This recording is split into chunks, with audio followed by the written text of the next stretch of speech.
Hello friends, welcome to Upadhyay learning concept. आज हम percentage का पार्ट सेकंड डिस्कस करेंगे। इसमें कुछ बेसिक पार्ट डिस्कस करेंगे, देन आफ्टर हम क्वेश्चन की तरफ बढ़ेंगे।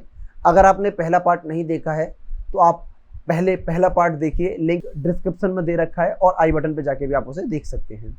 ठीक है, और आज हम बेसिक कंसेप्ट में जो डिस्कस करने वाले हैं वो सक्सेसिव का डिस्कस करने वाले हैं। सक्सेसिव, इंक्रीमेंट और डिक्रीमेंट की हम बात करने वाले हैं। ठीक है, क्या होता है भाई सक्सेसिव, इंक्रीमेंट और डिक्रीमेंट? जैसे पहले एक वैल्यू बढ़ी और उसके बाद में फिर बढ़ गई। जैसे किसी व्यक्ति की पेमेंट पहले 10% बढ़ी, फिर अगले साल 10% बढ़ गई, तो आपसे पूछता है कि इफेक्टिव परसेंट चेंज क्या होगा। तो इफेक्टिव परसेंट की हम बात करेंगे। ठीक है, तो इसके लिए एक बहुत बढ़िया फॉर्मूला होता है कि a प्लस के b प्लस के AB बट्टे 100। हम इस फॉर्मूले का इस्तेमाल करके इफेक्टिव रेट निकाल सकते हैं। ठीक है, वैसे ये फॉर्मूला भी आप कैसे आया है ये भी जान सकते हैं, बट इतना जानने की भी जरूरत नहीं है। मैं एक एग्जांपल के माध्यम से फिर भी आपको समझा देता हूँ। जैसे कि कोई भी ओरिजिनल वैल्यू अपने आप में 100% होती है, ये पहले दिन से ही बताता आ रहा हूँ मैं।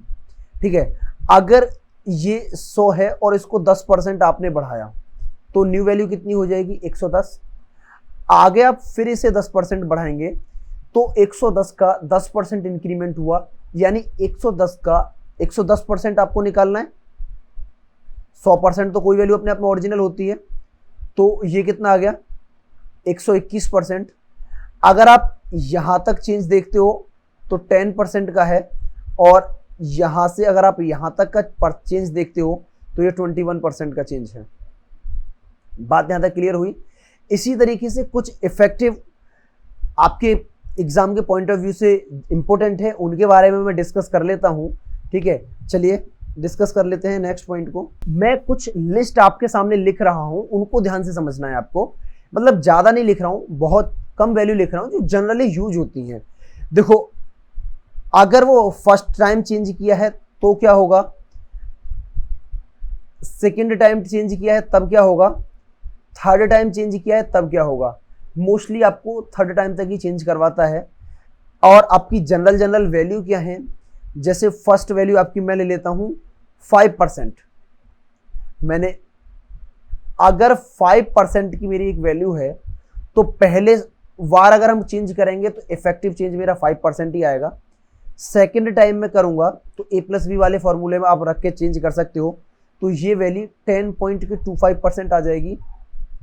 और अगर आप थर्ड टाइम चेंज करते हो इसी वैल्यू को, यानी फिर से 5% इसका इंक्रीमेंट करते हो, तब ये वैल्यू कितनी हो जाएगी आपकी? 15.7625%। बात यहां तक क्लियर हुई? अब आप कहोगे कि सर ये इतनी लेंथी वैल्यू कैसे याद करेंगे? तो आपको बहुत ज़्यादा याद करने की ज़रूरत नहीं है। इस वैल्यू को अगर आपने इतना भी याद कर लिया सेकेंड ईयर तक तो काफ़ी है, और आप थर्ड ईयर के लिए तो थोड़ा सा आइडिया तो आपको लग ही जाएगा ना। देखो, ये ज़्यादा इंपॉर्टेंट है, इसको याद कर लेना। सेकेंड वैल्यू है 10% का। पहले साल ये वैल्यू 10% ही रहेगी, अगर अगली बार मैंने चेंजेस किया तो ये 21% आ जाएगी, और इसके बाद फिर मैंने चेंज किया तो ये 33.1% आ जाएगी। ठीक है, और इसको अगर और भी आप 4 टाइम्स भी चेंज करते हो, क्योंकि ये तो काफ़ी बार आ जाती है, 46.41% आ जाएगी। ये 4 टाइम के लिए है। जनरली आपको हर वैल्यू को 4 टाइम्स तक याद नहीं करना है। मैं देखो जल्दी मैं तीसरी वैल्यू भी आपके लिए लिख देता हूँ, 20%। चाहता तो मैं इसकी टेबल भी बना सकता था, बट टेबल इस वजह से नहीं बनाई ताकि कि आप थोड़ा बहुत तो ध्यान लगाएंगे इस चीज़ में। देखो 20% फर्स्ट टाइम में है, a प्लस बी वाले फॉर्मूला लगाओगे या 120 का फिर से 120% लगाओगे तो ये 44% हो जाएगा सेकेंड ईयर के लिए, और थर्ड ईयर के लिए आपका वैल्यू आ जाएगा 72.8%। ठीक है, चौथा ले लेते हैं 25% का। कुछ इंपॉर्टेंट ही 4-5 लिए हैं मैंने। तो पहले साल में 25%, सेकेंड ईयर में आप लोगे, यानी सेकेंड टाइम के लिए आप लोगे तो 66.25%, और अगर आपने इसी को थर्ड टाइम के लिए लिया तो 95.3125% आपका ये आ जाएगी वैल्यू। यहाँ तक बात क्लियर हुई। फिर हम एक और वैल्यू ले लेते हैं 30% का। तो फर्स्ट ईयर के लिए तो ये 30% ही रहेगा, सेकेंड ईयर के लिए ये 69% हो जाएगा। इसके बाद में अगर हम थर्ड ईयर के लिए बात करते हैं तो ये 100% को पार कर जाएगा, 119.7% आंसर आ जाएगा आपका। तो मैं उम्मीद करता हूँ ये टेबल आप एक एक बार देखते रहिएगा, ज़्यादा रटने की ज़रूरत नहीं है, लेकिन धीरे धीरे ये समझ में आ जाएगी आपकी। चलिए अब बिना देरी किए हुए पहले क्वेश्चन की तरफ बढ़ते हैं। देखो क्या यूज होता है, बेसिक कंसेप्ट भी आपको साथ के साथ बताता चलूंगा ताकि आपको दिक्कत ना आए कि length of a rectangle field is increased by 20%। Length 20% बढ़ी है और इसकी ब्रेथ जो है 10% बढ़ गई है, तो इसका एरिया कितने परसेंट चेंज होगा। तो एरिया चेंज करने के लिए सक्सेसिव वाला मेथड लगेगा जो अभी आपको बताया था, और जो चेंज की हम बात करेंगे वो a प्लस के b प्लस के ab बाई 100 से निकल आएगा। जब आप देखोगे तो ये 20% प्लस 10 और 20 इंटू 10 बाई 100 आप करोगे तो 30 और 2 कितना हो जाएगा, 32% आ जाएगा आपका आंसर। जो इसका एरिया है वो 32% बढ़ेगा। बट इसको एक बार आप बेसिक से जरूर समझें कि ये क्यों हुआ एक्चुअल में ऐसा, क्योंकि कभी कभी जब आपको केवल कंसेप्ट ही याद होते हैं तब भी आपका एग्जाम आसानी से निकल जाता है, और कभी कभी शॉर्टकट आने के बावजूद भी हम ये भूल जाते हैं कि इसे लगाएं कहाँ। देखिए अगर मैंने इधर लेंथ लिखा और इधर ब्रेथ लिखा और ये इनिशियल है यानी यूजुअल मैंने लिख दिया है और ये मैंने न्यू लिख दिया है, तो देखो 20% को मैंने पहले भी आपको बताया था 1/5 होता है, यानी नीचे वाली जो वैल्यू है ओरिजिनल है, अगर पहले 5 थी तो ऊपर वाली वैल्यू से बढ़ जाएगी, बढ़ करके न्यू कितनी हो जाएगी 6। 10% का मतलब क्या होता है 1/10। अगर पहले 10 थी तो ऊपर वाली बढ़ करके कितनी हो जाएगी 11। और आप ये बात अच्छी तरीके से जानते हो कि जो एरिया होता है वो होता है L इंटू बी, लंबाई गुणा चौड़ाई। अगर आप देखो ये क्या है ना, रेशियो बन रहा है। आप यहां से जो भी कुछ आप अगर कैंसिल करना चाहें तो कर भी सकते हो, कोई फर्क नहीं पड़ता। नहीं इस वाली वैल्यू से यानी आप यूजुअल वाली लाइन में से अगर न्यू वाली लाइन में कुछ भी कैंसिल हो रहा है तो आप कर सकते हो। यानी मैं इसको यानी 10 को 5 टाइम्स और 6 को 3 टाइम्स भी कर सकता हूँ 2 सिंपलीफाई करके, बट मैं अभी ऐसा कुछ नहीं करूंगा। तो एरिया ये आ गया आपका 50 और ये आ गया 66। ठीक है, 100 पर कोई भी वैल्यू अपने आप में परसेंट होती है, तो आप मैं एक बार पहले बता देता हूं निकाल के। देखो कितना बढ़ा है, 16 बढ़ा है, कितने पर 50 इंटू 100%। और अब आप परसेंटेज चेंज देखोगे तो ये 32% का चेंज मिल जाएगा आपको। यहां तक क्लियर हुआ।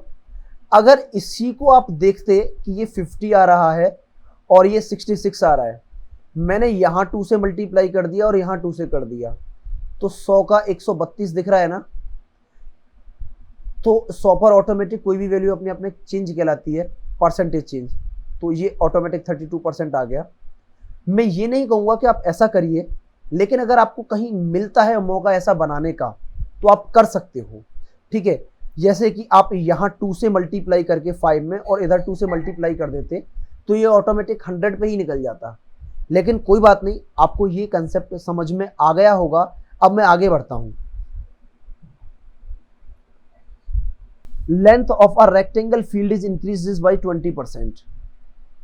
लेंथ 20% बढ़ रही है जबकि इसकी ब्रेथ 10% डिक्रीज हो रही है, तो इसका एरिया कितना चेंज होगा। तो वो a प्लस बी वाला फॉर्मूला पहले तो वैलिड हो जाएगा परसेंटेज चेंज के लिए। सक्सेसिव चेंज आ रहा है ना, जहां मल्टीप्लाई आता है वहीं सक्सेसिव भी लगता है, और जहां सक्सेसिव होता है वो मल्टीप्लाई लग जाता है।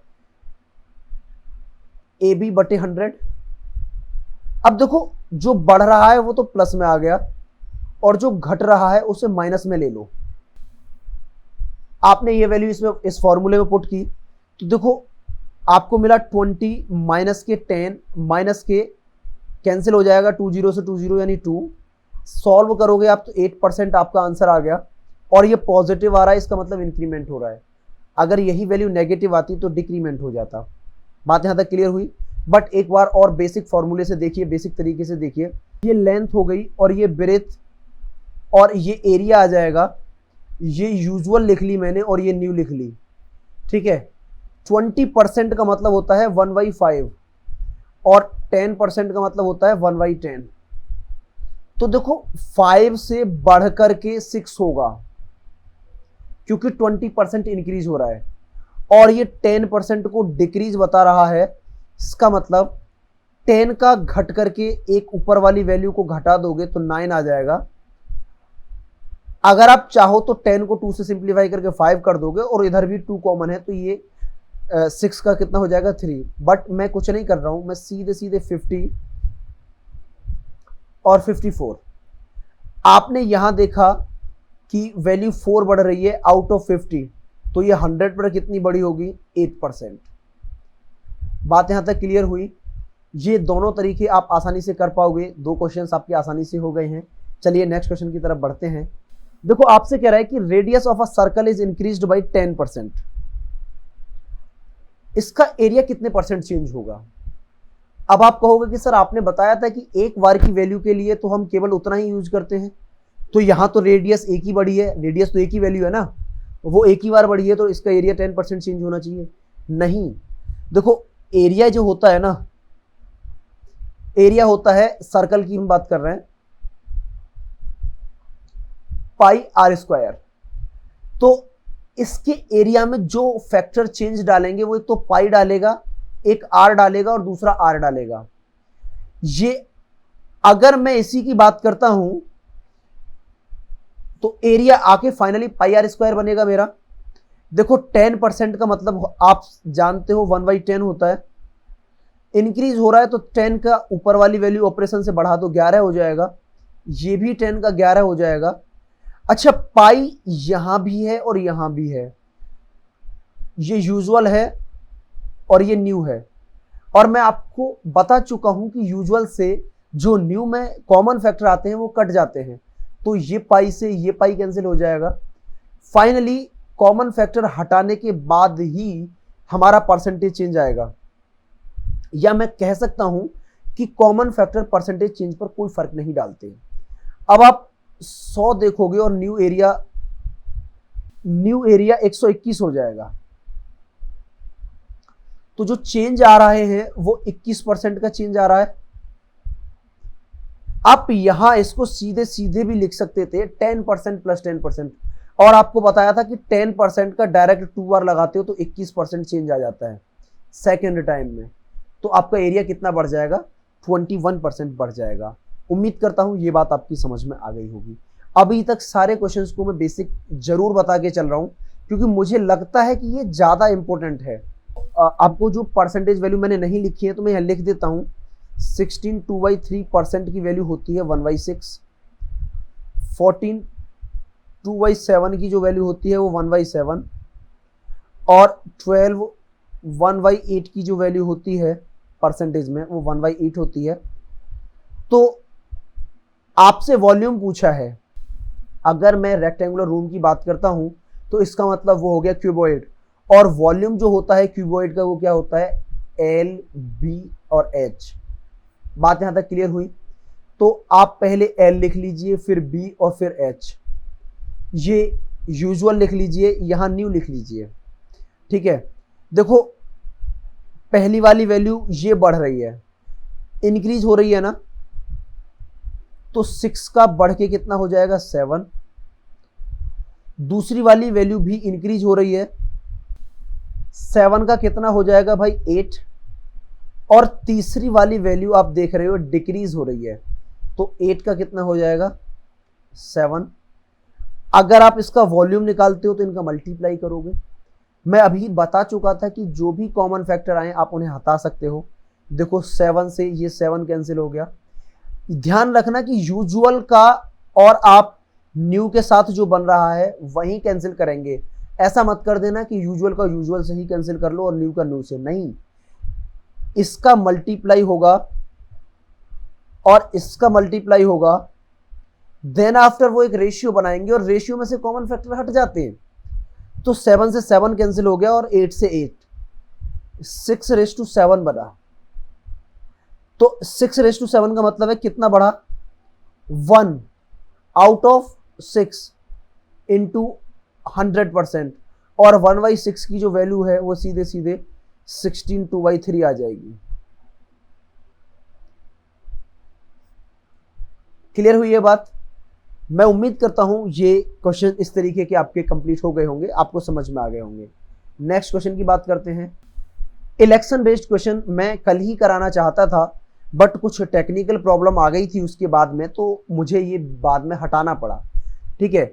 लेकिन आज मैं इसको समझाता हूं आपको। यहाँ पे देखो, इसके तरीके तो डायग्राम वाला होता है, डायग्राम के मेथड से सॉल्व करें, बट मैं आपकी एग्जाम में समय बचाने के लिए वो डायग्राम वाला मेथड नहीं, शॉर्ट मेथड यूज करता हूं, और शॉर्ट मेथड में आप एक्स मान के सॉल्व करेंगे तो ज्यादा बेहतर होगा, ठीक है। जिनको एक्स से आपत्ति है वो वाई मान लें, कोई दिक्कत वाली बात नहीं है। देखो, कोई भी वैल्यू अपने आप में 100% होती है, बात ध्यान रखना। In an election there were 2 candidate, 20% voters did not cast their vote, यानी 20% वोटर्स ने अपनी वोट डाली ही नहीं। 20% of casted vote declared invalid, डाले गए वोट का 20% इनवैलिड हो गया। जीतने वाले कैंडिडेट को 60% मिला है और वो 12,800 वोटों से जीत गया। तो वोटर लिस्ट में कुल कितने वोट थे? तो लेट टोटल वोट मैंने एक्स मान लिए। बात यहां तक क्लियर हुई? अब एक्स का 20% तो डालने ही नहीं गए थे, तो 80% डालने गए। तो आप ये कह सकते हो कि एक्स का 80%,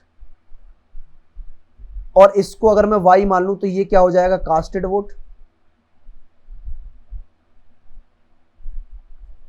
ठीक है जी, ये हो गया कास्टेड वोट। अब इस कास्टेड वोट का भी 20% डिक्लेयर्ड हो गया इनवैलिड, यानी कास्टेड वोट यानी ये जो वाई है ये अब अपने आप में 100% है। वाई का 80% वोट ही वैलिड हुए, और वाई की वैल्यू क्या थी, ये जो दे रखी है ब्रैकेट में, जो मैंने अभी बंद की है। इसका मतलब अब आप इस वैल्यू का भी 80% लोगे तब आपको पता चलेगा कि वो वैलिड वोट हो जाएंगी। ये हो गई आपकी वैलिड वोट। और वैलिड वोट को मैं लिख लेता हूं, ये 80% ऑफ वाई, और वाई की वैल्यू आप पुट करोगे x into 80/100। Let this value is equal to Z. Valid vote मैंने मान ली जेड है। अब जो हार जीत हुई है वो इस जेड में से, जेड अपने आप में 100% है, 60% जीतने वाले को मिला है और 40% हारने वाले को। तो हार जीत तो इनके डिफरेंस की हुई ना, 20% ऑफ जेड, और जेड क्या था, 80% ऑफ वाई। इसका मतलब ये जो वैल्यू दे रखी है, ये वैल्यू का आप 20% निकालोगे तो आप हार जीत पे पहुंच जाओगे, और ये हार जीत आपको 12,800 के बराबर दे रखी है। बात क्लियर हुई यहां तक? 8 और 8 16, 16 दूनी 32। चलिए मैं और ज्यादा सिंप्लीफाई करके लिख देता हूं अब इस इक्वेशन को।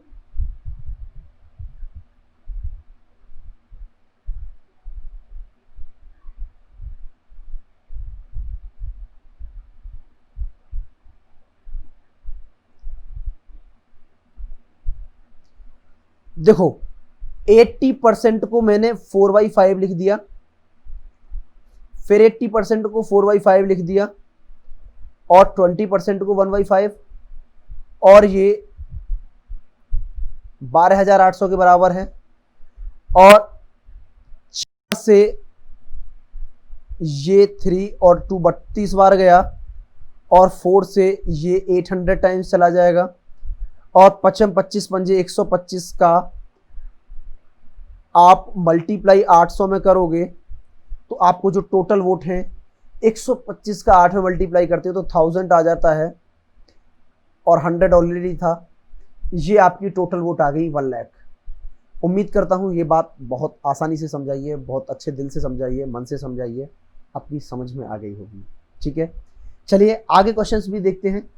अब मैं ये जो फैक्टर मैंने लिखा था इधर साइड वाला, इसको नहीं लिखूंगा बेसिक समझाने के लिए, जस्ट ये इस एक इक्वेशन पे काम करेंगे हम, ये वाली जो दे रखी है, और आपका सॉल्यूशन हो जाएगा।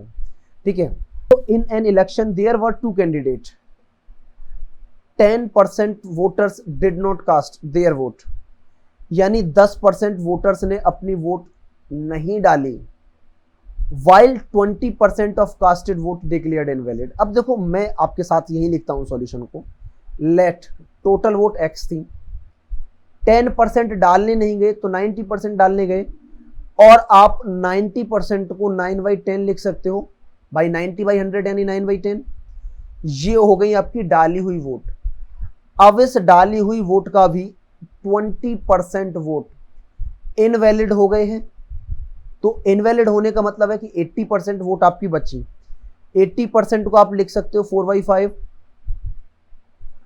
और जीतने वाले कैंडिडेट को वैलिड वोट का 52% मिला है।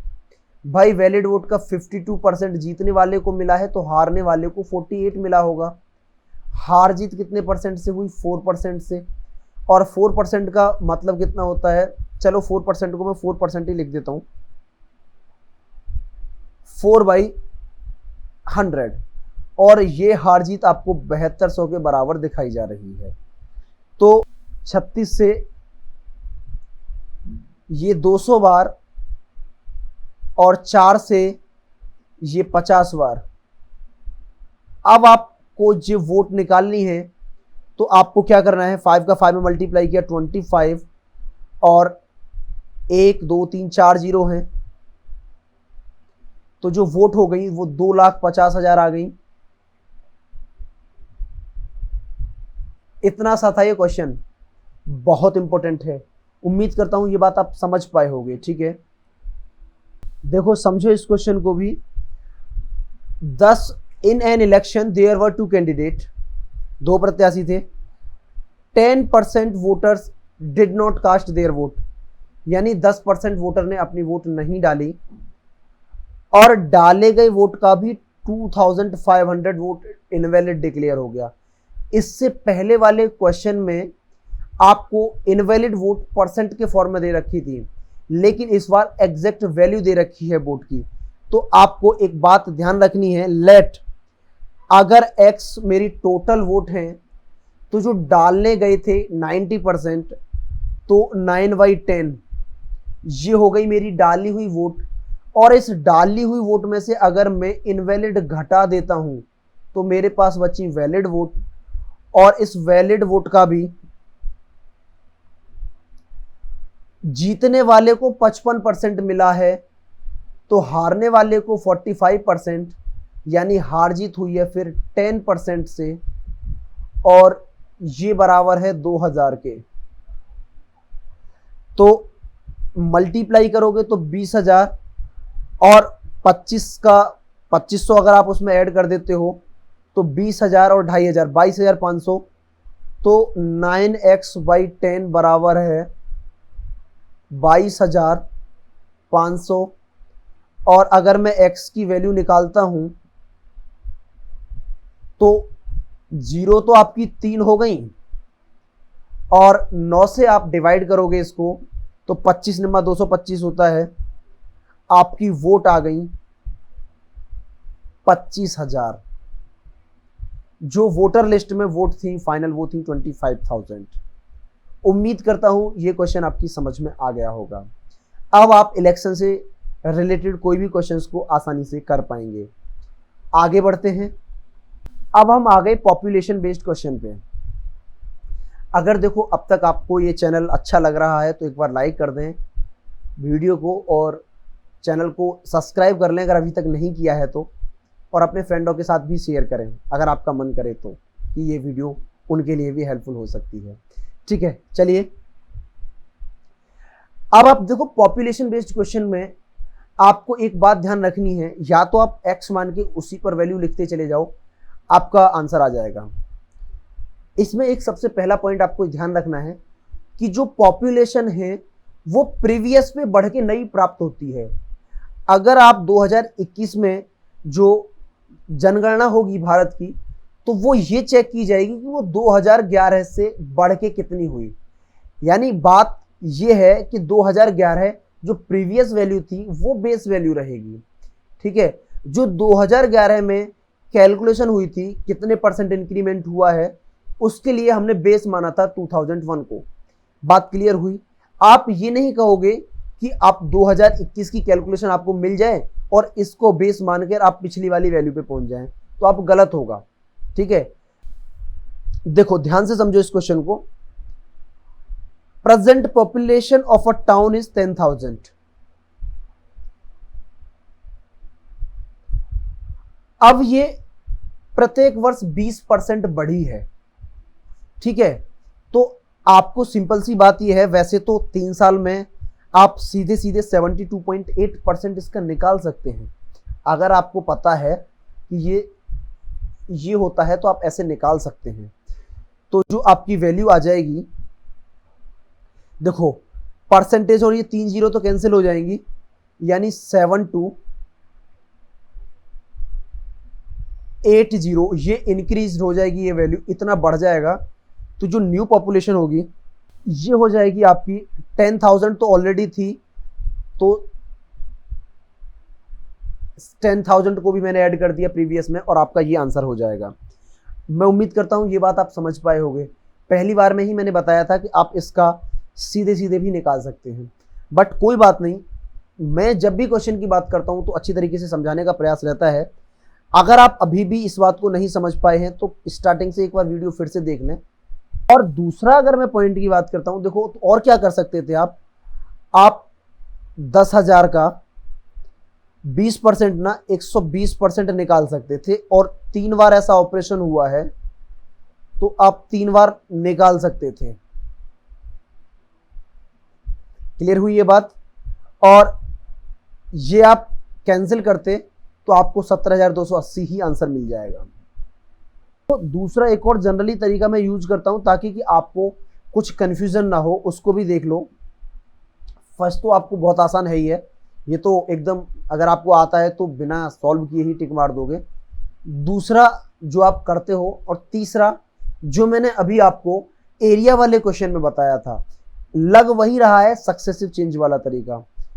तो सबसे इधर आप जो लेफ्ट में लिखोगे वो लेफ्ट में प्रीवियस लिखोगे, और प्रीवियस यहां क्या है, प्रेजेंट है। प्रेजेंट की बढ़ के न्यू मिलेगी आपको 10%। आप 20% को या तो मैं यहां लिख रहा हूं 20% को या तो आप 1/5 लिख सकते हो या 2/10 भी तो लिख सकते हो ना। ये भी तो बात सही है ही ना। तो सिंपल सी बात है, वो 10 पे कितनी हो जाएगी, 12। ये 10 पे कितना हो जाएगा, 12। और ये 10 पे कितना हो जाएगा, 12। क्योंकि बढ़नी तो ऊपर वाली वैल्यू ऑपरेशन वैल्यू से इंक्रीज होगा। और आपको पता है कि हम सक्सेसिव के केस में मल्टीप्लाई करके ही आंसर आ रहा था पहले भी, तो यहां भी मल्टीप्लाई होगी। तो आपकी जो प्रेजेंट पॉपुलेशन है वो 1000 आ गई, जबकि वो कितनी बता रहा है, वो 10,000 बता रहा है। एक यूनिट की वैल्यू आ गई 10।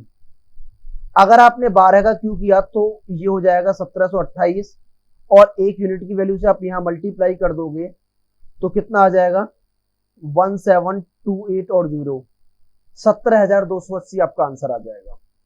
ठीक है, इस वाले तरीके से आपको भूलने की दिक्कत कम रहेगी। आने वाले क्वेश्चंस में वो पता चल जाएगा कि ऐसा इसमें क्या है। चलिए नेक्स्ट क्वेश्चन की तरफ बढ़ते हैं।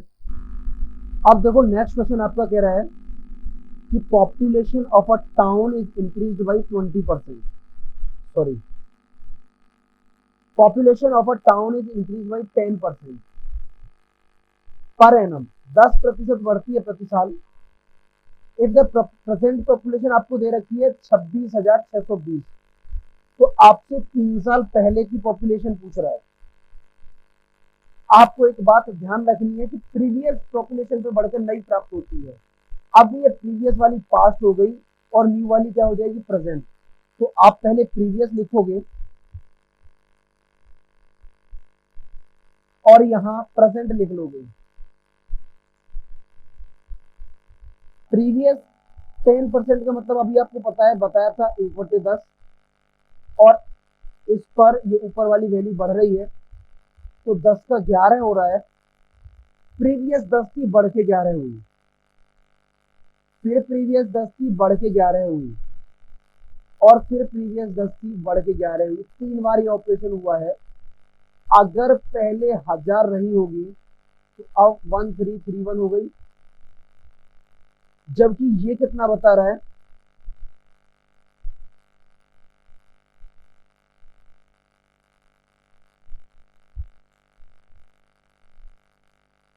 ये आपसे कह रहा है कि ये 26,620 है। तो 1 यूनिट की जो वैल्यू आ जाएगी वो 20 आ जाएगी। 1331 से आप डिवाइड करोगे तो 1 यूनिट की वैल्यू 20, यानी आपकी जो पहली पॉपुलेशन होगी इसमें आप 20 से मल्टीप्लाई करोगे और आपका आंसर आ जाएगा 20,000। 3 साल पहले जो पॉपुलेशन थी वो 20,000 थी। बात यहाँ तक क्लियर हुई? अगर आप इसको जो सेकंड वाला मेथड मैंने आपको बताया था उसके माध्यम से सॉल्व करोगे तो लेट प्रीवियस जो थी वो x मानोगे। यहां आपको क्या करना है, प्रीवियस थी वो x थी, क्योंकि प्रीवियस पर बढ़ के नहीं प्राप्त होगी, और इसका 110/100, फिर 110/100 और फिर 110/100, तब ये 26,620 आएगा। और मैं ये उम्मीद करता हूं कि ये बात आप समझ पाए होंगे। अब आपको सॉल्व करोगे तो x की वैल्यू 20,000 आ जाएगी।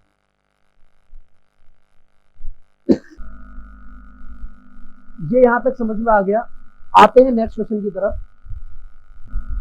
देखो 2 साल पहले किसी नगर की जो जनसंख्या थी वो 30,000 थी। पहले साल वो 62/3% के रेट से बढ़ी, इसका मतलब वो 1/6 इंक्रीज हुई, और दूसरे ईयर में वो 14.7% के रेट से बढ़ी, इसका मतलब 1/7 इंक्रीज हुआ। अब वो ये पूछ रहा है कि what is the present population. 2 साल पहले की दे रखी थी, इसका मतलब प्रीवियस पर ऑपरेशन होगा और न्यू प्राप्त होगी। तो यहां प्रीवियस लिख दी मैंने और यहां मैंने न्यू लिख दी। अब देखो प्रीवियस क्या थी, 6 थी, तो न्यू कितनी हो जाएगी 7, और ये न्यू क्या है, प्रेजेंट हो जाएगी, और ये प्रीवियस क्या हो जाएगी, पास्ट। और अगर ये 7 थी तो इस पर एक बढ़कर के कितना हो जाएगा, 8 हो जाएगी। ये आपने यहां से इसे कैंसिल किया, और आपको पता है कि 6 और 8 में से 2 कॉमन है, तो आप इसे कैंसिल करके 3/4 लिख सकते हो। पास्ट की पॉपुलेशन 30,000 दे रखी है, तो 1 यूनिट की जो वैल्यू आ गई वो 10,000 आ गई। तो भाई 4 यूनिट की जो वैल्यू आ जाएगी वो 10,000 से मल्टीप्लाई कर दो, और प्रेजेंट पॉपुलेशन आपकी 40,000 आ जाएगी। यही तो पूछ रहा था, खत्म।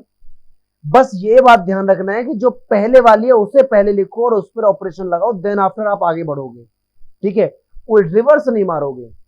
समझ रहे हो ना? चलिए नेक्स्ट पॉइंट की तरफ बढ़ते हैं आगे। क्वेश्चन कह रहा है कि population of a town was increased in first year by 10%।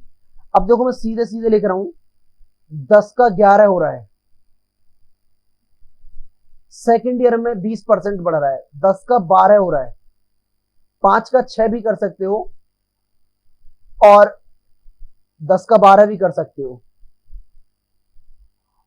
और तीसरे साल में वो 9 सही 1/11% घट रही है, तो वो 11 का कितना हो रहा है, 10 हो रहा है। ये कितना होता है, इसकी वैल्यू जो होगी वो 1/11 होगी।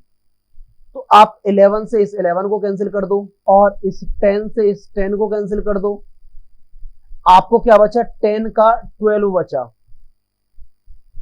अब वो क्या कह रहा है, यदि प्रेजेंट पॉपुलेशन 12,000 है तो 3 साल पहले की क्या थी, तो ऑपरेशन तो पिछली वाली पे हुआ होता, तो ये तो फिर पास्ट हो गई, और ये आपकी प्रेजेंट हो गई।